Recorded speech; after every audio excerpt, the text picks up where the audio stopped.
కల్కి 2898 AD మూవీలో మన రెబల్ స్టార్ ప్రభాస్ గారు ప్లే చేస్తున్న రోల్ పేరు మహాశివరాత్రి సందర్భంగా రివీల్ చేశారు. ఇట్స్ భైరవ.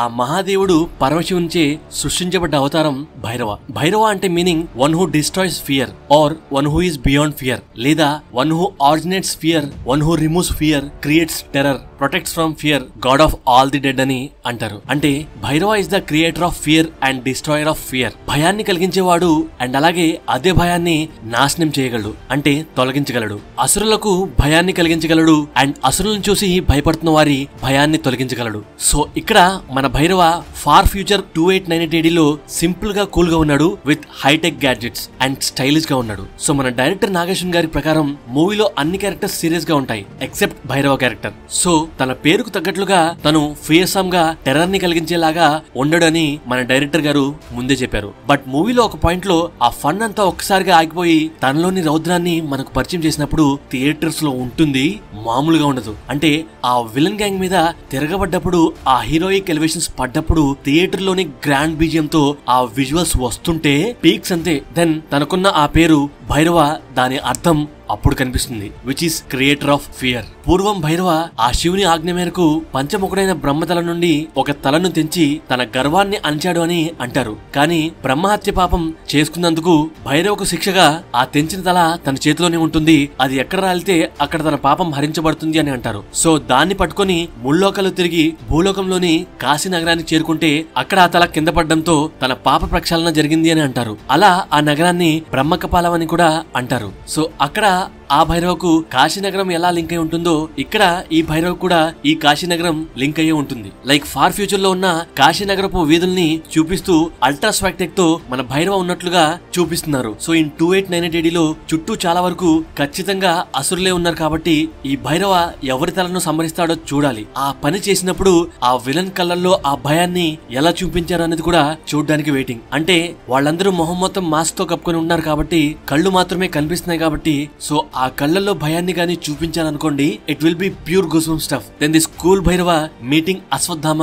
సో ఆ సీక్వెన్స్ కూడా ఎలా ఉంటుందో చూడాలి. దెన్ భైరవ శివుడి అవతారంలో ఒకటైతే అశ్వత్థామ శివుని కృపతో శివుని ధైర్యాన్ని కలిగి జన్మిస్తాడు. దెన్ మళ్ళీ ఆ శివసేవ కోసమే అశ్వత్థామ ఇలా జనారణ్యంలోకి వచ్చాడని అనుకోవచ్చు. అలా భైరవకు తోడుగా అశ్వత్థామ ఉంటాడు. మరి మూవీ టైటిల్ ఏమో కల్కి 2898 AD, హీరో గారి పేరేమో భైరవ అని ఉంది. మరి కల్కి ఎవరు అంటే ప్రీవియస్ గా ప్రభాస్ గారి బర్త్డే టైమ్ లో రిలీజ్ చేసిన పోస్టర్స్ లో అంటే వెనక్కి వెళ్తే అక్కడ క్లియర్ గా ఇన్ఫో ఇచ్చారు, heroes are not born, they rise అని. సో ఇక్కడ హీరో గారు కల్కి అవతారం కాదు, ఆ కల్కి అవతారమూర్తి దేనికోసమైతే కలియుగాంతంలో పుడతారో అలాగే ఇక్కడ ఈ 2898 AD లో పుట్టిన ఈ భైరవ ఆ పని చేయడం కోసమే ఇలా రైజ్ అవుతాడు. అంటే ఈ ఫార్ ఫ్యూచర్ లో 800+ years ఫ్యూచర్ లో ఉన్న ఆ విలన్స్ ని అంటే గాడ్ డిస్ట్రాయర్స్ ని అంతం చేయడం కోసం ఇలా మారాడు. అంటే నార్మల్ పర్సన్ నుండి ఆ హీరోయిక్ పర్సన్ గా చేంజ్ అయ్యాడు, రైజ్ అయ్యాడు అని ఓవరాల్ గా ఈ మూవీలో మనకు చెప్పే ప్రయత్నం చేస్తున్నారేమో. సో మనం ఇంతకు ముందు వీడియోస్ లో చెప్పినట్లుగా మేబీ భైరవ కల్కి అవతారమూర్తి కాదు, బట్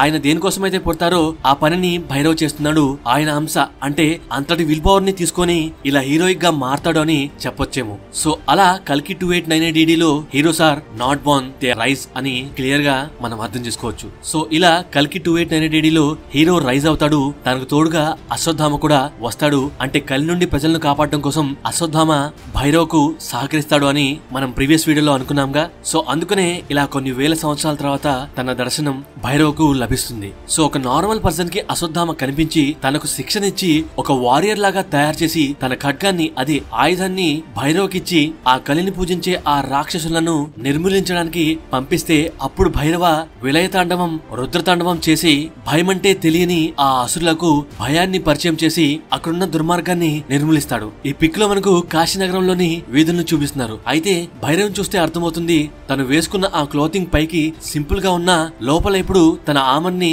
రెడీగా పెట్టుకుని ఉంటాడు అని మనకు చూపిస్తున్నారు. సో తను ఆల్రెడీ వచ్చే ప్రమాదానికి ఎప్పుడు సిద్ధంగా ఉంటాడని మనకు చూపిస్తున్నారు. అండ్ తన కళ్ళకు పెట్టుకున్న ఆ గ్లాసెస్ చివరన నామాల్లాగా ఉన్నాయి. సో యాక్చువల్ గా అదొక futuristic cyclo wrap around sun glasses. So వాటిలో చాలా బ్రాండ్స్ ఉన్నాయి. యాక్చువల్ గా అది రోబో కాస్ట్యూమ్ టైమ్ లైన్ లోను or theme parties like alien wear లోను ఏలియన్ పార్టీస్ కోసం వాడచ్చు.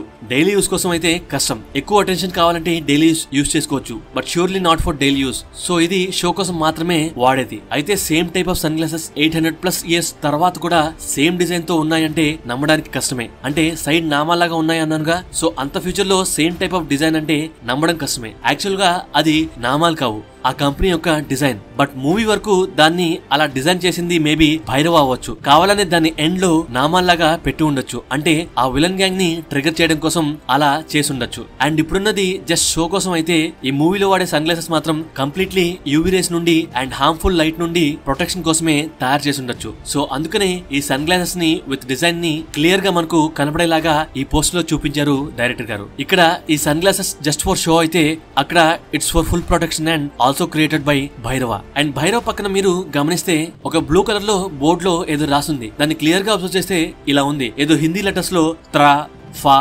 గా అండ్ మేబీ లాస్ట్ వన్ ఆ అనుకుంటా. సో అవి ఒకసారి చూస్తే రివర్స్ లో లాగా ఉన్నాయి అనిపిస్తున్నాయి, బట్ ఇంకోసారి చూస్తే కరెక్ట్ గానే ఉన్నాయేమో అనిపిస్తుంది. ఎందుకు వాటి గురించి చెప్తున్నాను అంటే, ఇంతకు ముందు మనం టీజర్ లో ఇంగ్లీష్ లో బయోనిక్ స్టోర్ అని చెప్పి రాసి ఉన్న ఇలాంటి బోర్డ్స్ ని మనం చూసాం. అండ్ ఇక్కడ హిందీలో కూడా ఉంది. సో అది సాంస్క్రిటా ఆర్ అన్ని లాంగ్వేజ్ ని కలిపి ఇలా రాస్తున్నారా ఏమో. ఏదైనా సరే ఒక నార్మల్ షాపే కానీ అక్కడ లాంగ్వేజ్ ఇంపార్టెంట్. 800+ ఇయర్స్ తర్వాత చూపిస్తున్న కాశీ నగరంలో దేవనాగరి లిపి ఇంకా అలాగే ఉంది అంటే జనాలు దాన్ని ఇంకా వాడుతున్నారు అని మనకు చూపిస్తున్నారు. బట్ ఎంతో వైభవంగా ఉండే వారణాసి మన కాశీ నగరం ఇలా పాడుబడ్డ స్టేజెస్ లో, అంటే అంతా దుమ్ముతో ఏదో ఫ్యాక్టరీలోకి వెళ్తే ఎలా ఉంటుందో అలా ఉన్నట్లుగా చూపిస్తున్నారు. సో దీన్ని బట్టి ఈ ప్లేసెస్ ఒకప్పుడు ఎలా ఉండేవి అండ్ ఇప్పుడు ఎలా మారాయి అనేది చూపిస్తున్నారు. సో ఫిక్షనల్ ప్లేసెస్ చూపిస్తే అవి ఇంతకు ముందు ఎలా ఉండేవో మనకు మూవీలో చూపిస్తే తప్ప వాటి పాస్ట్ అవి ఎంత అందంగా ఉండేయో ఎంత వైభవంగా ఉండేయో మనకు అర్థం కాదు, ఎగ్జాక్ట్లీ తెలియదు.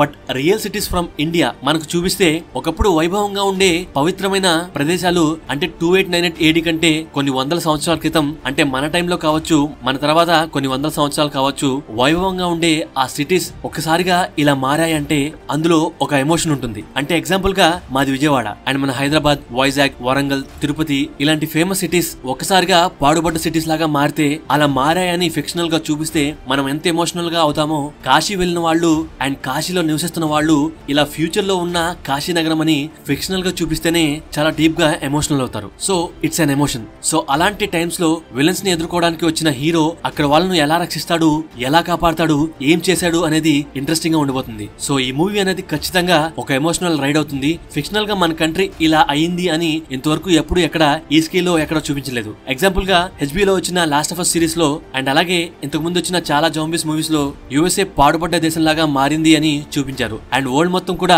ఇలాగే అయిందని చెప్పారు. బట్ ఇండియాని డీప్ గా ఎక్కడ చూపించలేదు. బట్ ఇక్కడ మన కంట్రీ అండ్ దానిలోని మెయిన్ సిటీస్ ని ఈ మూవీలో టచ్ చేసి ఎమోషన్ ని స్ప్రెడ్ అయ్యేలాగా చేస్తున్నారని అనిపిస్తుంది. సో కల్కి 2898 AD movie 6000 years from 2898 AD which is 3102 BC నుండి 2898 AD వరకు అశ్వత్థామకు కలిగిన శాపం నుండి మొదలై మెల్లిగా 6000 సంవత్సరాలు గడిచే కొద్దీ ఎలా ఈ దేశం ప్రపంచం మారింది, దానికి కారణాన్ని చిన్నగా వివరిస్తూ ఇప్పుడు ప్రెసెంట్ 2898 AD లో ఈ వరల్డ్ ఎలా ఉంది, especially India and it's popular cities ఎలా ఉన్నాయి, ఏం జరుగుతుంది అనేది మనకు ఈ మూవీ స్టోరీగా చూపించవచ్చు. అండ్ దాన్ని హీరో భైరవ ఎలా కాపాడాడు అనేది మేబీ మూవీ కాన్సెప్ట్ అయ్యిండొచ్చు. సో మన డార్లింగ్ ప్రభాస్ గారి లుక్ మాత్రం అదిరిపోయింది. ఆ ఫిజిక్ అండ్ ఆ డ్రెస్సింగ్ స్టైల్, ఆ గడ్డం అండ్ లాంగ్ హెయిర్ ని టై చేయడం, జస్ట్ క్యాజువల్ గా కూర్చుంటేనే అదిరిపాటుగా ఉన్నారు.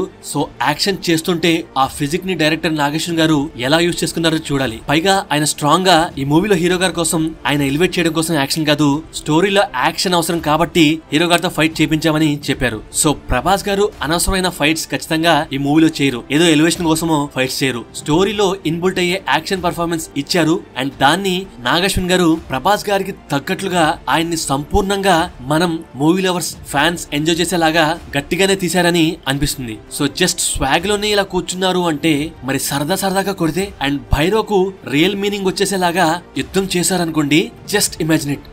అండ్ మన social media Instagram and Twitter ని కూడా ఫాలో అవ్వండి. వీడియో నచ్చితే సబ్స్క్రైబ్ చేసి లైక్, కామెంట్ అండ్ షేర్ కూడా చేయండి. అండ్ మీ ఒపీనియన్స్ కూడా కింద కామెంట్ చేయండి. Thank you, love you all.